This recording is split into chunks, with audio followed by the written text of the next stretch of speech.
सुवर्णा गाडगीळ आणि sons limited 1832 पासून। काय म्हणतात धंगेकर? जमीन चोर निकाला मुरलीधर मोहोळांचा उल्लेख करत रवींद्र धंगेकरांचं खोचक ट्विट। पुण्यातल्या जॉईंट बोर्डिंग जमीन प्रकरणावर निशाणा, तर आता धंगेकरांची 11 वाजता होणार पत्रकार परिषद आहे।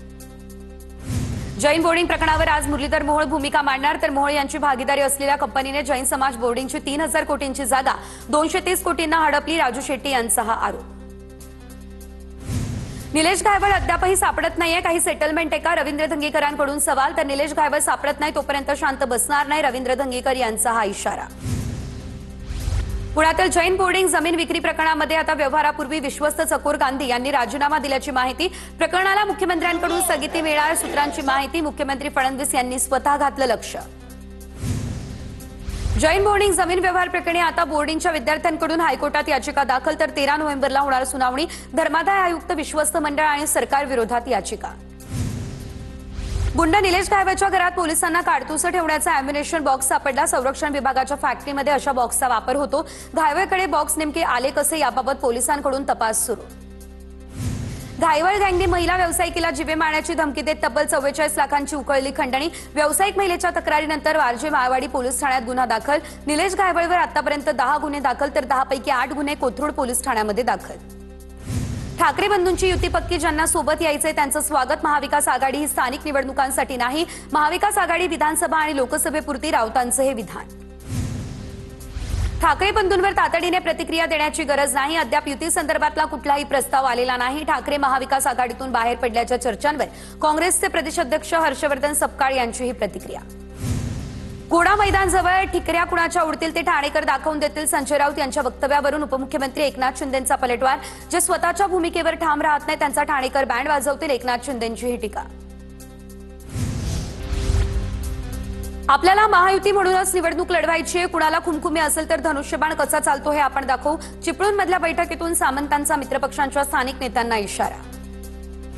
9-10 वर्ष झाली निवडणुका नसल्यानं कार्यकर्त्यांची लढण्याची इच्छा, त्यामुळे कुठे मैत्रीपूर्ण लढत होईल। कैलास गोरंट्याल यांच्या पाठोपाठ भाजप आमदार नारायण कुचे यांच्याकडून मैत्रीपूर्ण लढतीचे संकेत। आज गोरेगावमध्ये मनसेच्या पदाधिकाऱ्यांचा मेळावा, राज ठाकरे पदाधिकाऱ्यांमध्ये करणार मार्गदर्शन। गोरेगावमधील मनसे मेळाव्याच्या पार्श्वभूमीवर मनसेकडून बॅनरबाजी, आपल्या महाराष्ट्रासाठी, आपल्या हक्कासाठी, आपल्या मराठीसाठी मनसेसोबत अशा आशयाचे बॅनर वेधून घेतोय सर्वांचं लक्ष। अजित पवारांच्या राष्ट्रवादीचे पालघर जिल्हा संपर्क मंत्री नरहरी झिरवाळ यांच्या पालघर मैदान दौऱ्यानंतर पक्षामध्ये नाराजी नाट्य। जिल्हाध्यक्ष आनंद ठाकूर मनमानी कारभार करत असून जिल्हा स्तरावरील पदाधिकारी आणि कार्यकर्त्यांना विश्वासात घेत नसल्याचा उपजिल्हाध्यक्षांचा आरोप। हिंगोलीमध्ये संतोष भांगर यांच्याकडून स्वबळाचा नारा, तर आगे आगे देखो होता है क्या, खूप काही घडणार आहे, नागेश आष्टीकरांचा सूचक इशारा।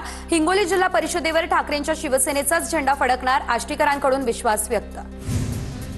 राज्यातील 247 नगरपालिका आणि 147 नगरपंचायतींच्या निवडणुका डिसेंबरच्या पहिल्या आठवड्यामध्ये जाहीर होण्याची शक्यता। नोव्हेंबरच्या पहिल्या आठवड्यामध्ये निवडणुकीची घोषणा होण्याची शक्यता। दीपक कदम यांचे वय 117 वर्ष नव्हे तर अद्यावत यादीमध्ये 54 वर्ष, विरोधकांचे आरोप राज्य निवडणूक आयोगानं फेटाळले। विरोधकांनी मतदार याद्यांवरून केलेल्या इतर प्रश्नांवरही आयोगाकडून स्पष्टीकरण। मतदार यादीतील मतदारांच्या दुबार नावासंदर्भात राज्य निवडणूक आयोगाकडून उपाययोजना। मतदारसंघाच्या नोंदणी अधिकाऱ्यांकडे अर्ज केल्यास निवडणूक अधिकारी निर्णय घेणार। बूथ लेव्हल अधिकारी नेमण्याचा राजकीय पक्षांना निवडणूक आयोगाचा सल्ला। राज्यामध्ये सद्यस्थितीत सुमारे 9 कोटी 80 लाख मतदार असल्याची राज्य निवडणूक आयोगाची माहिती, तर मतदार यादीमध्ये नावांची नोंद, सुधारणा किंवा वगळणी ही मतदार नोंदणी अधिकाऱ्यांच्या अधिकार क्षेत्रात येत असल्याचीही माहिती। धनंजय मुंडे आणि जरांगींच्या वादात करुणा मुंडे यांची आता एंट्री। धनंजय मुंडेला प्रतिज्ञापत्र कळतं का? करुणा मुंडेंचा सवाल। जरांगींना GR तरी कळतो का असं विचारणाऱ्या धनंजय मुंडेंवर करुणा मुंडे यांचा निशाणा। जरांगी मला परळीचा चष्मेवाला म्हणतो, आवडलाय तर घेऊन जा, मात्र तो शोभायलाही हवा। धनंजय मुंडेंचा जरांगींवर निशाणा, तर तुझा रक्तानं भरलेला चष्मा तुलाच राहू दे, जरांगींचा मुंडेंवरती पलटवार। शेतकऱ्यांसाठी काँग्रेसचं उद्या पिठलं भाकरी आंदोलन, तर शेतकऱ्यांना भरीव पॅकेज, कर्जमाफी देण्याच्या मागणीसाठी काँग्रेसचं आंदोलन। सरकारनं जाहीर केलेलं पॅकेज तुटपुंजी असल्याचा देखील काँग्रेसचा आरोप। महाराष्ट्र ऑलिम्पिक संघटनेच्या अध्यक्षपदासाठी आता अजित पवार, मुरलीधर मोहोळ यांच्यामध्ये थेट लढत निश्चित। 2 नोव्हेंबरला निवडणूक, दोघेही आपल्या उमेदवारीवर ठाम, त्यामुळे आता लढत निश्चित। मुंबई महानगरपालिकेच्या निवडणुकीच्या पार्श्वभूमीवर जैन मुनींचा नवा पक्ष राजकारणात सक्रिय. शांतिदूत जनकल्याण पार्टीची शहर आणि उपनगरांमध्ये बांधणी सुरू. दिवाळीनंतर पक्षाच्या विभागवार पदाधिकाऱ्यांची घोषणा होण्याची देखील दाट शक्यता. मध्य रेल्वेवर आज ठाणे ते विद्याविहार दरम्यान मेगा ब्लॉक, तर 5व्या आणि 6व्या मार्गिकेच्या कामासाठी हा ब्लॉक. मेगा ब्लॉकमुळे लांब पल्ल्याच्या गाड्यांच्या वेळापत्रकामध्ये मोठा बदल. शिवाजी पार्कमध्ये फटाके फोडून हायकोर्टाच्या आदेशाचं उल्लंघन करणाऱ्यांवर कठोरात कठोर कारवाई करा. छत्रपती शिवाजी महाराज पार्क रहिवासी संघटनांकडून पोलिसात या संदर्भात लेखी तक्रारही दाखल. सरकार पंचनाम्याच्या दुसऱ्याच दिवशी मदत पोहोचवतंय, मग काळी दिवाळी साजरी करून विरोधक काय साध्य करणार? भरत गोगावले यांचा हा विरोधकांना सवाल.